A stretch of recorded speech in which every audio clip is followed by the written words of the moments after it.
In 1927, a pineapple tycoon's wild idea led to one of aviation's most daring and deadly races. 15 crews signed up, but only 2 would make it to Hawaii alive. This is the story of the Dole Derby, where dreams of glory clashed with the harsh realities of early flight, forever changing the course of aviation history. Air travel to Hawaii is actually an amazing story of innovation, imagination, and tremendous courage, as well as a great deal of tragedy. Air travel to Hawaii really started in 1927 when 8 daring crews finally took off in a race to be the first to fly from California to Hawaii. The winner would claim fame, fortune, and the future of trans-Pacific flight. But this wasn't just any competition. This was the Dole Derby, a high-stakes gamble where the price of failure wasn't just losing the race, it was losing your life. Buckle up as we dive into the thrilling, tragic, and utterly unbelievable story of the most dangerous air race in history. Hi, I'm MF Thomas, and this is My Dark Path. In every episode, we explore the fringes of history, science, and the paranormal. So if you geek out over these subjects, you're among friends here at My Dark Path.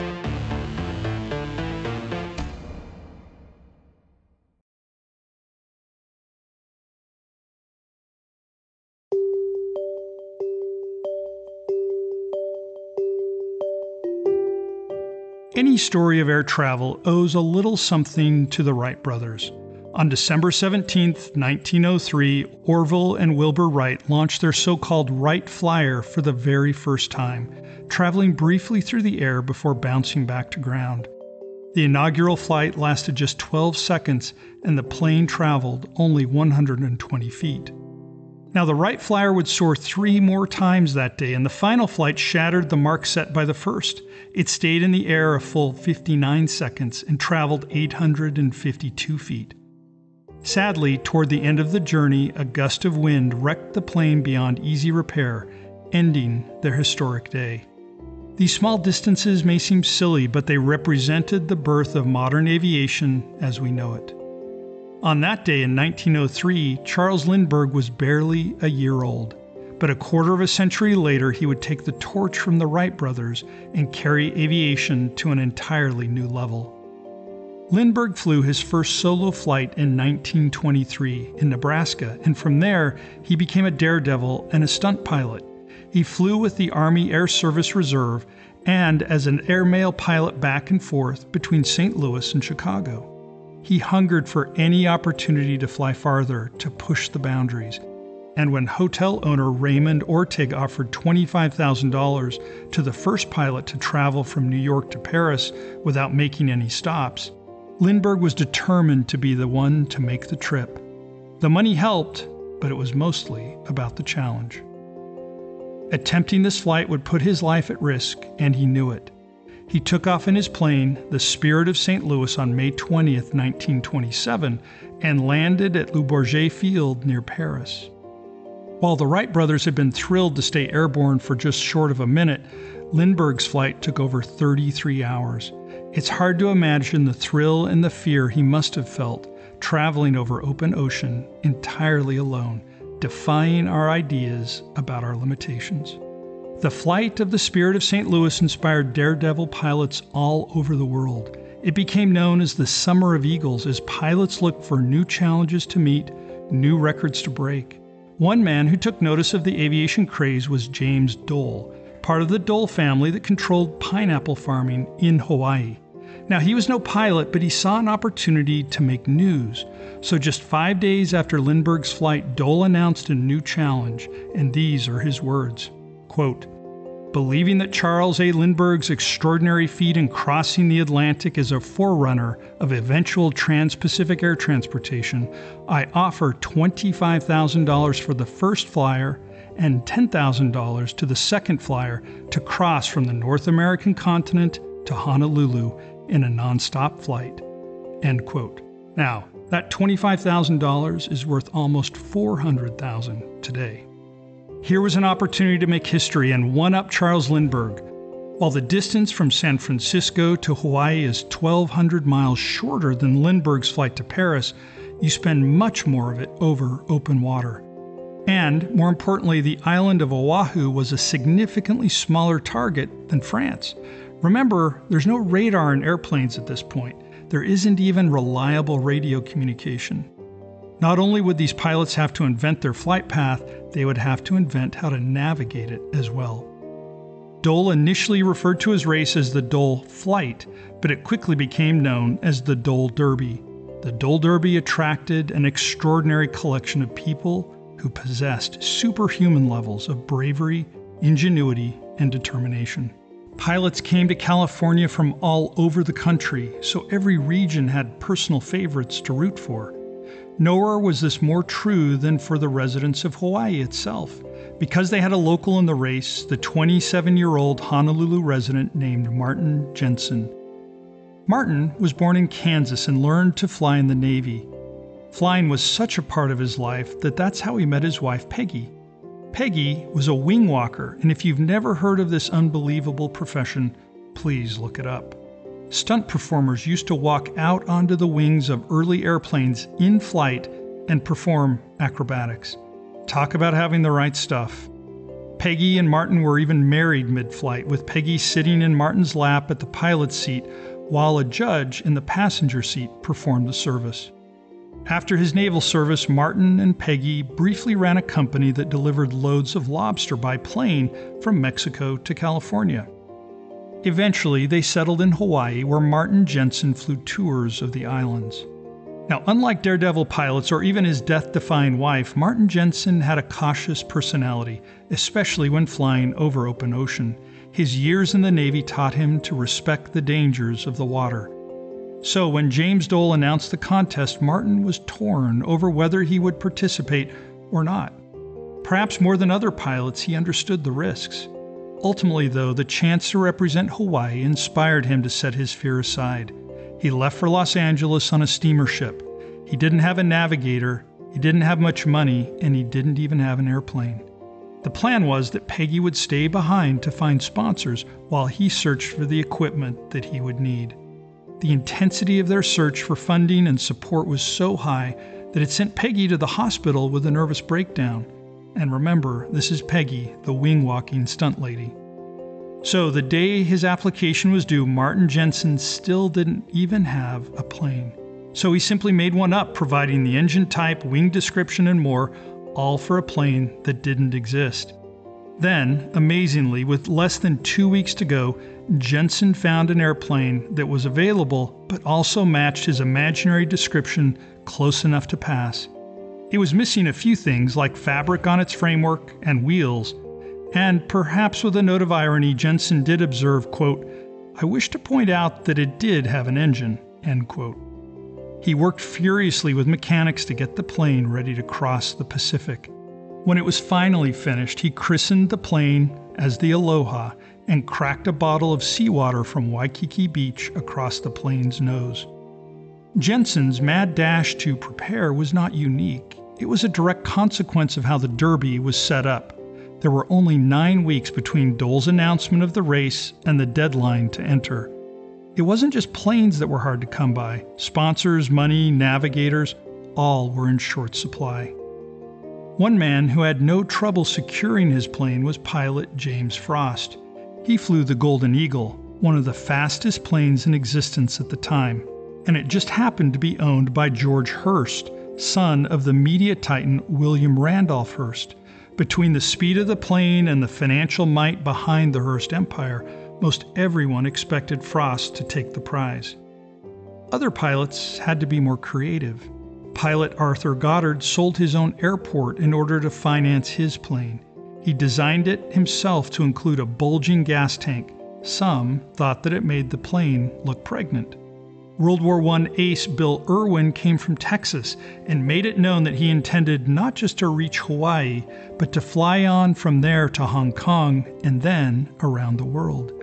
His pregnant 20-year-old wife Connie, he said, would be his navigator on their plane, the Dallas Spirit. And then there was the most thrilling pilot in the field, Arthur Art Goebel. Goebel was a Hollywood stunt pilot who was known as a daredevil among daredevils. His troupe traveled around the country, wowing audiences. The highlight of every show was when Goebel would perform mechanical operations on a plane still in flight, by flying up to intercept it in his own plane. The first time he did this, it wasn't a stunt. Goebel watched another plane lose its landing gear mid-flight. Then he loaded replacements onto his plane, took off, and fixed the other plane while both were still in the air. Was this pure heroism, or was it his drive to find ever more daring feats to wow the crowds that followed him? Maybe fixing a plane mid-flight was just a natural step forward in the life of tinkering. Art Goebel had been working with machines since he was a kid, fixing bicycles.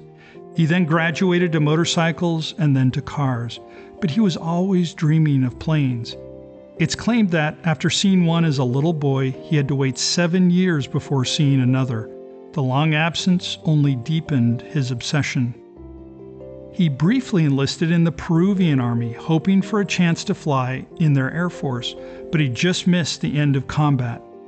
Instead, he flew as an air courier in South America before returning to Los Angeles in 1923. There, he became a member of the famous 13 Black Cats, a group of stunt pilots known to be such insane risk-takers that they intentionally invited bad luck their way. Their name reflected that: 13 Black Cats. Double bad luck. It was with the Black Cats that Goebel first visited Hawaii. On a quick flight around the islands, he screwed up a landing, crashing into the runway. It was the first time he'd ever crashed, but not only was he uninjured, he was undeterred. The Black Cats had come to the islands from California via a steamer ship, but Goebel declared, quote, "Next time I come to Hawaii, I'm going to fly," end quote. In many ways, this story to me sums up the attitude of these pilots. Rather than being discouraged by what may have been the most dangerous or most terrifying moment of his flying career, Goebel was focused by the thrill and was inspired by it. Naturally, upon hearing Dole's announcement, Art Goebel began securing funds to buy the new plane capable of the Trans-Pacific crossing. He sold many of his other planes designed for lesser distances and even sold most of his possessions. He took out loans, he found donations, and he secured his final bit of funding by befriending oilman Frank Phillips. Phillips lived on a ranch named Woolarak, and the two men agreed that the name of Goebel's new plane would be Woolarak. Once the pilots had secured their planes, their next steps were to find navigators. This task was potentially even more difficult than finding the airplanes themselves. As the crossing was so new and unique, no one could even agree on what experience or qualifications a navigator would need. No one would know if their technique was sufficient or safe until they were already in the air. Martin Jensen of the Aloha put an ad out in the newspaper and found a navigator working on a merchant ship, Paul Schluter. Schluter had an impeccable background for the job, but just one drawback. Paul Schluter had never been on an airplane. Schluter in particular fascinates me. His impulse for adventure and discovery was so strong that it pulled him into a new experience in a high-stakes situation. Bill Irwin from Texas originally planned on using his wife as his navigator. However, once reality set in, her youth and pregnancy just made it too inadvisable. So he hired a navigator named Alvin Eckwald. The two quickly developed a rapport, but Irwin frequently threatened to push Eckwald off the rescue raft in the event their plane went down. Daredevil Art Goebel hired an active member of the U.S. Navy, William Davis Jr. Now, in a field of pioneers and risk-takers, he stood out as a paragon of cautious level-headedness. But if he was going to fly, Davis had to request a leave of absence from the Navy. Just 3 days before the race was set to begin, his plan was to hitch a ride from his base to Oakland in the Spirit of John Rogers, a competing plane flown by fellow naval officers. But as the Spirit was preparing to take off, Davis still hadn't received word on whether his requested leave was granted or denied. When his approval finally arrived, he sprinted to the airstrip just in time to watch the flight take off without him. 15 minutes later, the Spirit crashed into a cliff, killing the pilot and navigator inside. Davis was shaken by the incident. He was alive as a consequence of pure luck, by a matter of just mere minutes. But he didn't turn back, he found another way to Oakland. The Spirit of John Rogers wasn't the only plane that had to make its way to the starting line. One day after it crashed, another contestant, the Pride of Los Angeles, failed on its final approach to the Oakland airstrip and crashed into the bay. Luckily, a fireman on shore tied a rope around his waist and swam to the rescue of the crew. The 7,000-foot airstrip at Bay Farm Island was simple and basic, with essentially no infrastructure around it. But as the race approached, it filled up with crowds.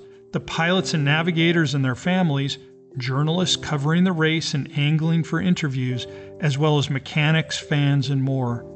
The journalists all lodged in a wooden shack, while the aviators parked their planes outside of their tents. Even though the goal was to change the world of aviation, it was a carnival-type atmosphere with excited spectators milling around the temporary structures, hoping to catch a glimpse of the pilots and their airplanes. And the most fascinating person there was someone we haven't even talked about yet. She wasn't a pilot or a navigator, she was a passenger. Her name was Mildred Doran, the only woman who would be on any of the flights.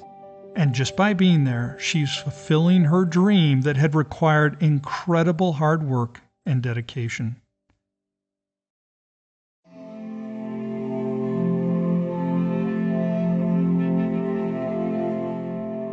In 1911, the journalist Harriet Quimby became the first American woman to earn a pilot's license. She then became the first woman to fly across the English Channel. In 1922, Bessie Coleman became the first woman of African descent and of Native American descent to earn her pilot's license. She had to work a little harder, though. No American school would take her on as a student, so she learned to fly in France. By the time the Dole Derby came around, both women were, sadly, dead. Quimby had been tossed from a plane in 1912, and Coleman fell to her death in 1926. Other women wanted to participate in the Derby. 2 women from Dallas, for instance, announced they would fly with any pilot who would take them. One carried a note of permission from her husband, while the other said she would go despite her husband's wishes. But the only one who made it to the starting line was Mildred Doran. Mildred was born in Canada and then grew up in Flint, Michigan, which was already becoming one of the centers of the auto industry in America. Her mother passed away when Mildred was 14, leaving her to help her father care and raise 3 younger siblings. By all accounts, Mildred balanced her responsibilities remarkably, finishing her high school education, working part-time jobs to contribute financially, and playing the role of surrogate mother for her younger siblings. After high school, Doran trained for a year to become a school teacher. Her teaching assignments took her deep into rural Michigan, hours away from Flint. And on trips home, she would frequently catch a ride on a plane belonging to William F. Maloska, a family friend and owner of the Lincoln Petroleum Products Company. Even before she started flying home regularly, Mildred was fascinated by planes. She'd seen an aerial stunt showcase while she was in college, and she'd said, quote, "I didn't have a ghost of an idea about how they worked, and the machinery never interested me, but the planes themselves looked so alive that I loved looking at them," end quote. At the showcase, a friend pressured her into paying for a ride, calling her a coward if she didn't try. Mildred said she returned from the flight a changed woman with a new level of fearlessness in her life. She devoted so much of her life to caring for others, to fulfilling responsibilities, and now she saw her entire world from a new perspective. She took every opportunity to fly as a passenger after that. She became particularly close to 2 pilots, E.L. Solinger and John Augie Pedler. When Charles Lindbergh announced his attempt to fly across the Atlantic, it was with these 2 men that Mildred revealed her dream to become the first woman to make a similar flight. Both declared that they would gladly accompany her should the opportunity ever present itself. And Mildred's family benefactor, William Maloska, quickly gave them the opportunity to turn that dream into reality. The day before Lindbergh took off, he put in an order for an airplane that could survive a similar trip. It would be ready in time for the Dole Derby. And when asked about the faith Maloska placed into Mildred, he said, quote, I have all the confidence in the world in Miss Doran. I know of the hardships she endured after the death of her mother. She was able to go to school only half of each day. She worked in a telephone office the other half, and in addition, took care of all the housework and was a mother to her younger sister and young brother. She will go through this flight just as she has gone through all other hardships." End quote. Now, Mildred had a painful choice to make between two eager and capable pilots who both wanted to fly the plane for her. Would it be Solinger or Peddler? But even this was an opportunity for a bit of publicity. The three of them went to the offices of a local newspaper, the Flint Journal, in order to flip a coin and select the winner. The coin rolled under a desk that had to be carefully lifted to reveal what side it had landed on. And so fate decided that Augie Peddler would be the man to pilot Mildred from Oakland to Hawaii. Mildred was still only 22 years old and knew from the start that she would be risking her life. But she said this, quote, "I simply desire to do something different and be the first woman to do it. I'm sure we will win, but if we don't, life is nothing but a chance anyway." End quote. I'll pause here so that we can reflect on the power of that statement, beautiful in its simplicity. Her desire led to a goal to achieve, which led to action, all while acknowledging that success requires risk. Achievement without risk is nothing better than a participation medal. But back to our story. Their new red, white, and blue plane was christened the Miss Doran. As they prepared to depart Flint, they cracked a bottle of ginger ale across it.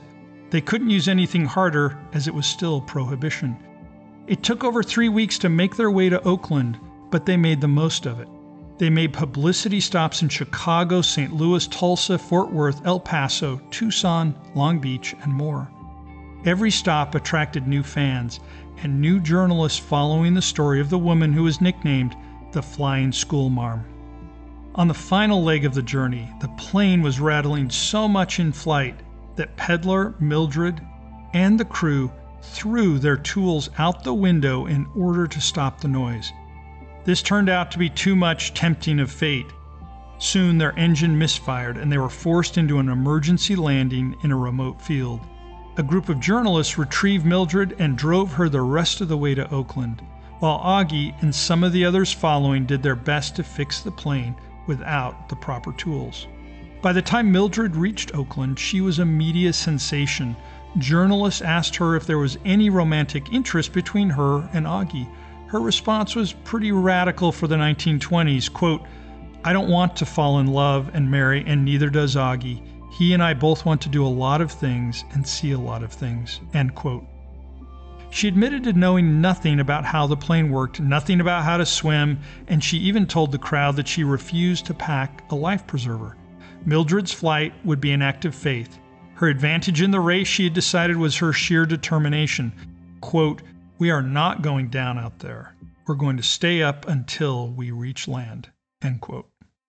The race was set to take place on August 12th. But as the date approached, there was increasing concern about whether the planes, the pilots, and the navigators were adequately prepared. There's no such thing as being 100% ready to do something no one's ever done before. Race officials were extremely nervous and pressured James Dole to delay or even cancel the event. As one official put it, quote, "This is a supreme test of aerial navigation. An error of but a couple of degrees on the part of the navigator will send a plane at least 200 miles off course, and such would spell disaster for the flyers." End quote. Insurance agents began to pull out. Newspapers, which had been overwhelmingly supportive of all the hullabaloo, began to raise concerns, as they always do. Privately, one official said that taking off on August 12th would be nothing short of suicide. Dole allowed for last-minute efforts to prepare the contestants. Exams for navigators, requirements for fuel, test flights, and more. But he refused to delay the race. We don't have anything on record to tell us why, but interestingly, most of the pilots agreed. They wanted the race to go forward. So many of them had put everything they had into this contest. But finally, with weather reports looking grim and multiple fatal accidents like the crash of the Spirit of John Rogers that I just told you about, everyone finally agreed on the night before the race to delay for 4 days.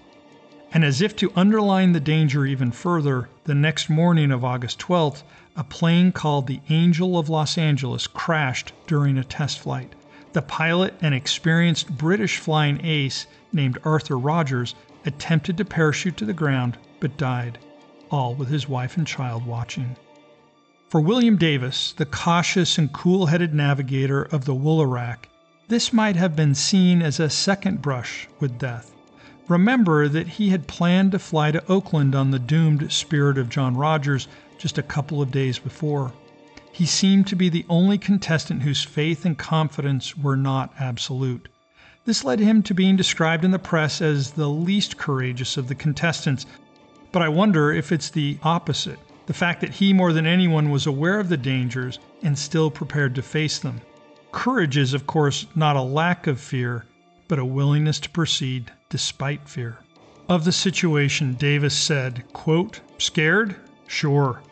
Anyone that doesn't feel a few chills along the spinal column at the prospect of starting out over a 2,400-mile expanse of water with only the perfect functioning of a man-made and therefore fallible piece of mechanism between himself and eternity is made of sterner stuff than I am."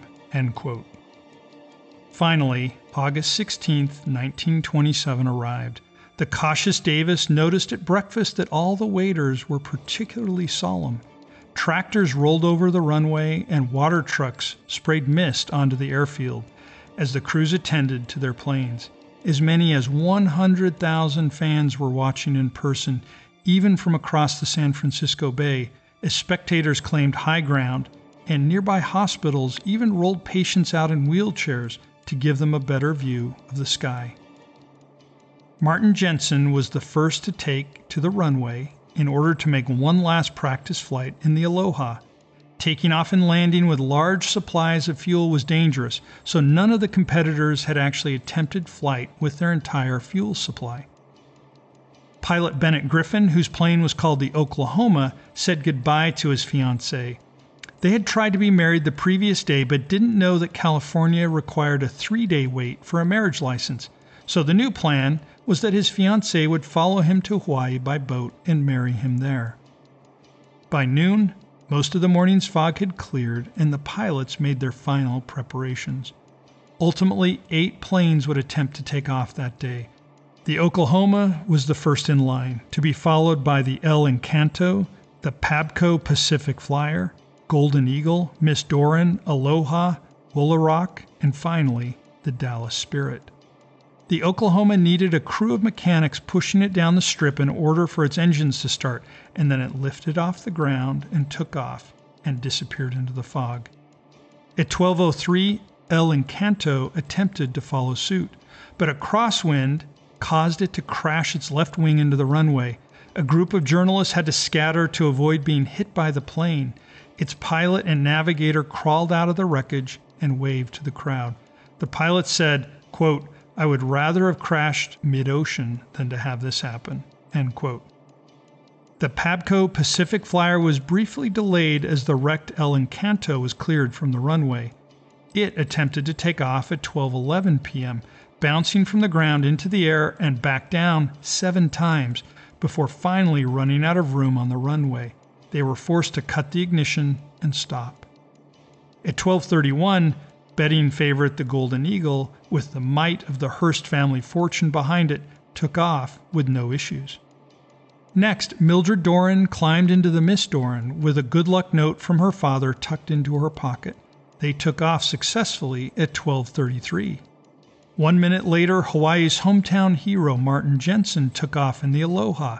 Right before the takeoff, a courier raced through the crowd to reach Jensen and deliver the final $300 wired by his wife to settle accounts with his mechanics. From the air, Jensen dropped flowered leis into the crowd. After Aloha came the Woolerack, which also took off successfully. The last plane was Bill Irwin's Dallas Spirit, but as it prepared to take off, spectators pointed to the sky. A plane was coming back to the runway. It was the unmistakable red, white, and blue Miss Doran. It had only been in the air for 12 minutes before motor troubles forced it to turn around. Landing with nearly a full tank of gas was extraordinarily dangerous, and the navigator held Mildred by an open doorway ready to throw her out of the plane if it caught fire. But miraculously, they landed safely. Still in the race, they worked feverishly to repair the motor. Mildred was consumed with frustration, but as determined as ever. Quote, "If they force us down 7 times, I'll go up again the 8th." End quote. In the meantime, the Oklahoma also returned. Its engine had overheated. Pilot Bennett Griffin abandoned the race, but found that he was just as happy to be alive, and he married his fiancée in California, after all. He wasn't the only pilot to return. The Dallas Spirit abandoned its attempt after a half hour in the air. Finally, the Miss Doran took off once more at 2 p.m. Out of all the pilots who had set out dreaming of the Dole Derby, 3 planes had crashed just trying to get there. Only 8 planes were able to attempt a takeoff, and 2 hours after the start, only 4 of those 8 were still in the air: Woolarak, Golden Eagle, Aloha, and Miss Doran. The Golden Eagle was likely in the lead, given its earlier start time and its speed, but it was impossible for anyone to know for sure. Its radio system could only receive signals, but not broadcast them. This is staggering to me with the infrastructure we now have for flying, just how alone they all were up there as they left the continent behind. At 3 in the afternoon, the Miss Doran was seen passing the Farallon Islands, the last bit of inhabited Earth the crew would pass over before reaching Hawaii. Escort planes saw Augie, the pilot, in his straw hat, and Mildred waved happily to the escort planes as they turned around to return to California.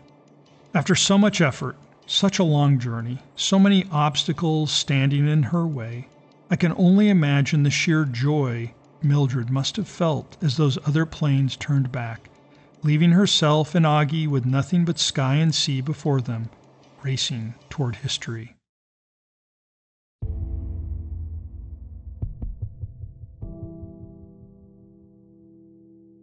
I want to take a moment before we talk about the flight to share something we haven't acknowledged yet. By the time the Dole Derby got underway on August 16, 1927, the original goal, that is, to be the first to fly nonstop from California to Hawaii, had already been achieved by pilots who were not in the race, and not just once, but twice. On August 28th, Army Air Corps Lieutenants Lester J. Maitland and Albert F. Hegenberger flew an Atlantic Fokker C-2 military aircraft from Oakland to an airfield on Oahu in 25 hours and 50 minutes. Then on July 14th, the first civilian pilots made a successful flight. Well, in this case, successful is a relative term. They ran out of fuel before landing, they never reached Oahu, and crash-landed in a tree on the island of Molokai. But they had survived and, technically, had reached Hawaii. So at this point, what was the Dole Derby even about? I think it was a demonstration of what civilian pilots could do with their own ingenuity and mettle. Certainly, there was something about the fever of the event that made it so hard to even consider delaying the start. The appetite to connect the globe with airplanes had been awakened by Lindbergh's flight, and the combination of Dole's prize money, the publicity, and the competition between these remarkable daredevils and pioneers made the event even more irresistible. I believe that watching the progress of Elon Musk's SpaceX is as inspiring today as the Dole Derby was in its own time. And so, at the moment those 4 planes flew out over the Pacific Ocean, it was already proven that it could be done.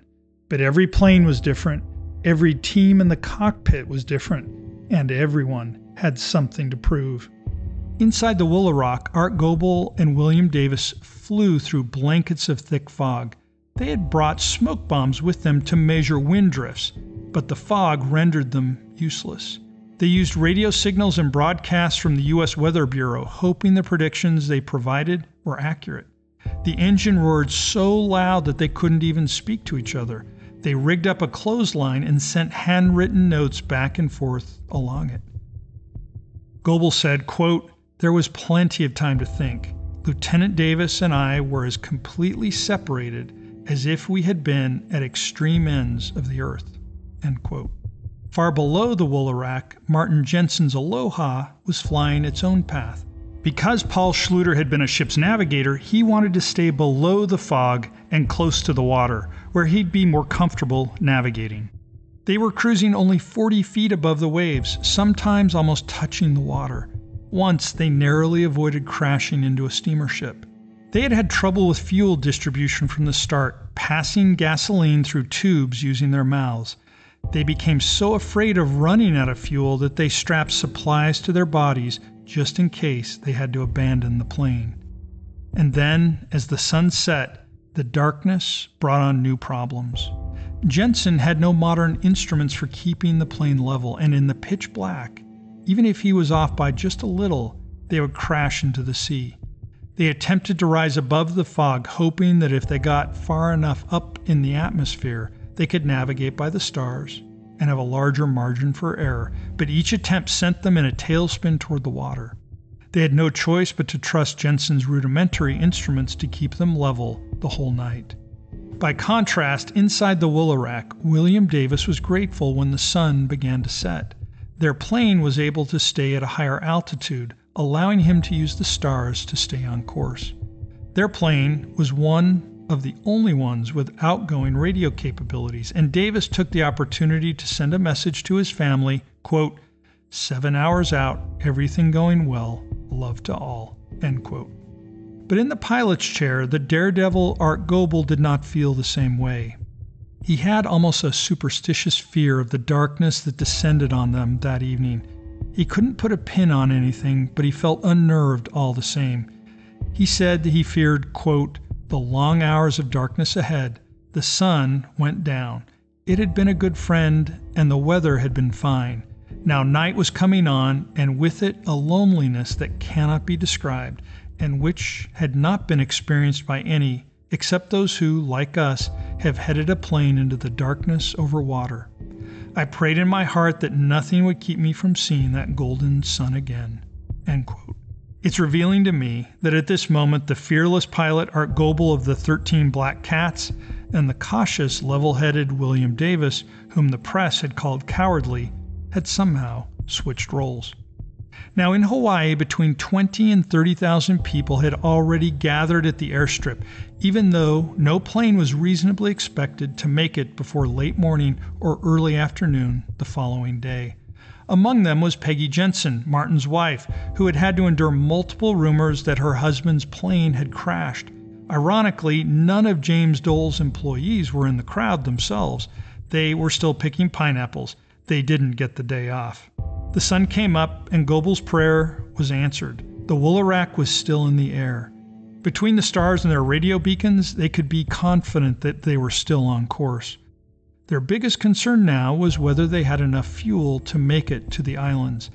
Davis put a note on their clothesline for Goebel, saying they had 3 more hours to travel and asking how many more hours worth of fuel they had. When Goebel sent a response, it was just a single number, and it terrified even the cool and collected Davis. On the note, he saw the number 2. Meanwhile, in the Aloha, Jensen and Schluter were having similar fears about their fuel supply.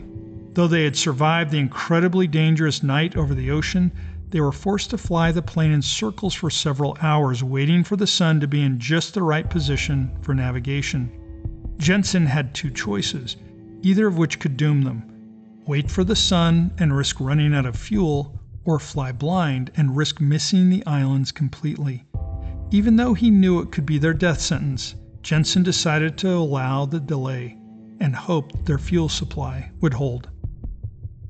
While the Aloha spun in circles, the Woolarak raced against its own dwindling fuel supply. Finally, Art Goebel spotted a small smudge on the horizon which grew larger with each passing minute.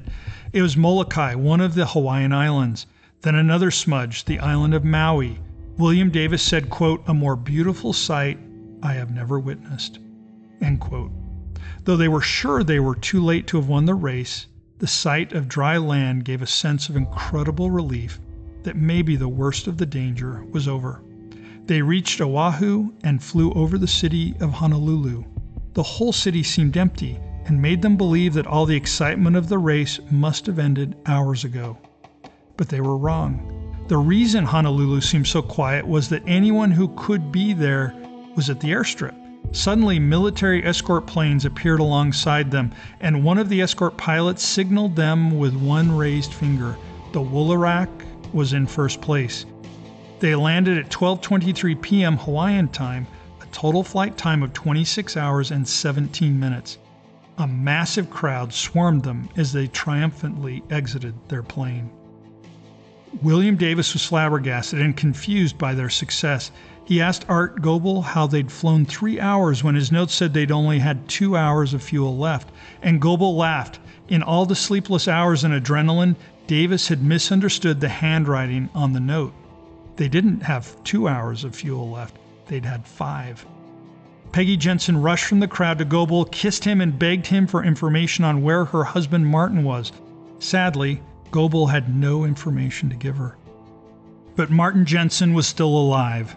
When the sun finally rose enough to get a reading, Paul Schluter determined that they had drifted 200 miles to the north of their course. This told Martin that if they had pressed on without waiting, they would have been lost at sea.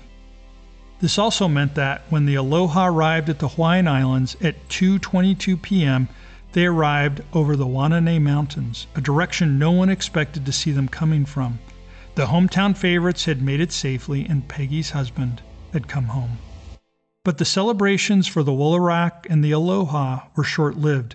There were still 2 planes that had started the race, and the afternoon was passing with no sign of the Golden Eagle or the Miss Duran. If either plane was going to arrive, it should have arrived already. But they hadn't, and they wouldn't. The Golden Eagle and the Miss Duran were missing. The Navy ordered 40 ships to search for the fallen planes, and many private ships joined in the hunt too. Even if the planes were no longer in the air, there was a chance that the crews were still afloat somewhere. James Dole offered a $10,000 reward for the rescue of either crew. Mildred Doran's sponsor, William Molosca, also offered $10,000 for her return, and the Hearst family offered $10,000 for the discovery of the Golden Eagle. Family members of the crews waited by telegram machines and in newspaper offices for word of either plane. Both the Woolarak and the Aloha joined in the search efforts. Probably neither had imagined being back in the air so soon. Peggy Jensen joined her husband on their flight. Martin said, quote, "I will not rest. I have no plans. There is only one thought in my mind, and that is to save my buddies." End quote. Goebel and Davis issued an emotional statement to a similar effect before flying out to look for the planes. Quote, "In light of what has happened, we forget the hero worship that has been forced upon us. We forget the material gain that has come from our quest. All that we can think of today is that we want to wind up our whirlwind again, and if we can but be granted another triumph from the fates, go soar out from the scenes of our own little happiness and give all, if necessary, that our less fortunate friends may be brought safely into port." End quote. It's extraordinary how much of this challenge bonded the participants who had never met before they had assembled in Oakland, and now felt so inseparable that they would risk their lives for one another. Perhaps we might think of them as reckless or as glory-seeking, but when the call for a deeper kind of bravery went out, they took to the skies again with no hesitation. Even back in California, the Dallas Spirit, which had failed to take off for the race, now took off for a search and rescue mission. Bill Irwin and his navigator, Eckwald, decided to fly toward Hawaii in a zigzag pattern, hoping to cover most of the ocean. Irwin still intended to take his wife to Hong Kong, but this mission called him first. They took a radio with them in order to keep the Navy updated of their progress. Eckwald's earliest updates were hopeful and lighthearted. He would even inform listeners that Bill Irwin had just sneezed. But then, at 9 p.m., they broadcast an SOS message mentioning a tailspin. After a brief silence, they came back on to say that they were okay. That message was interrupted by another tailspin, and that was the last anyone heard from the Dallas Spirit. And as for the Golden Eagle and the Miss Duran, no sign was ever found of either plane or crew.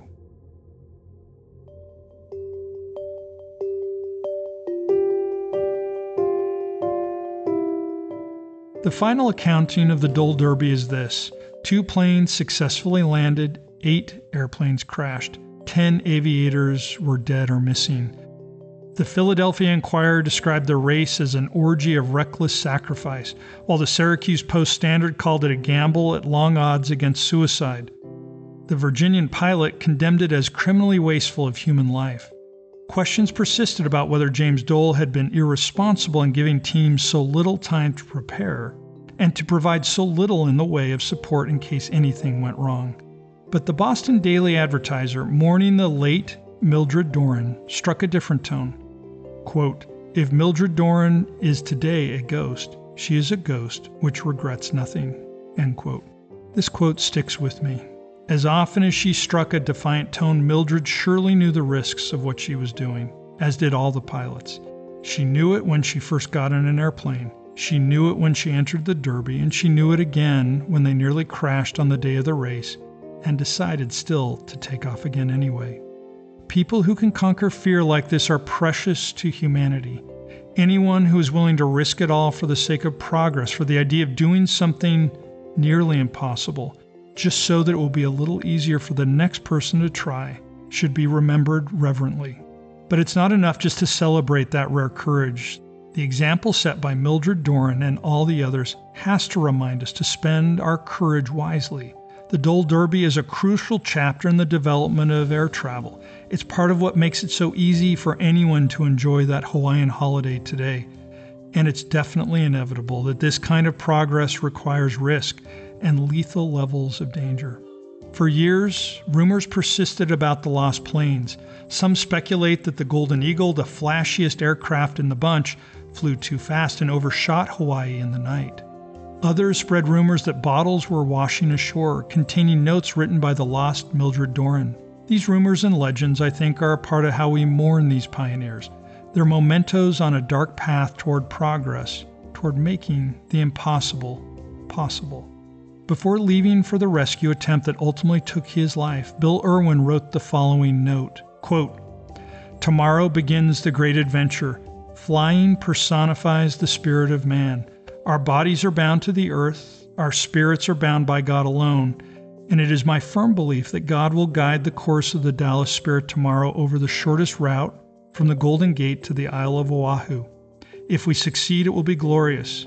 Should we fail, it will not be in vain, for a worthy attempt could never result in a mean failure.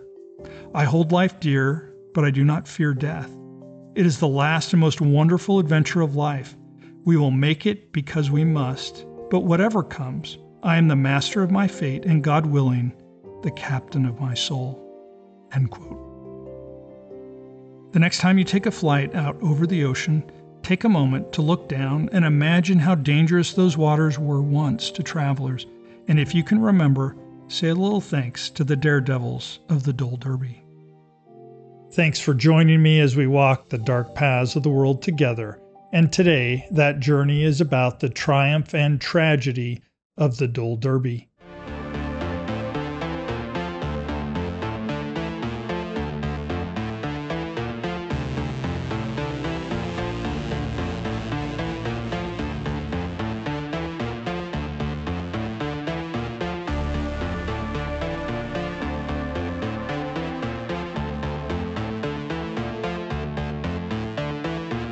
Of history, science, and the paranormal. So if you geek out over these subjects, you're among friends here at My Dark Path.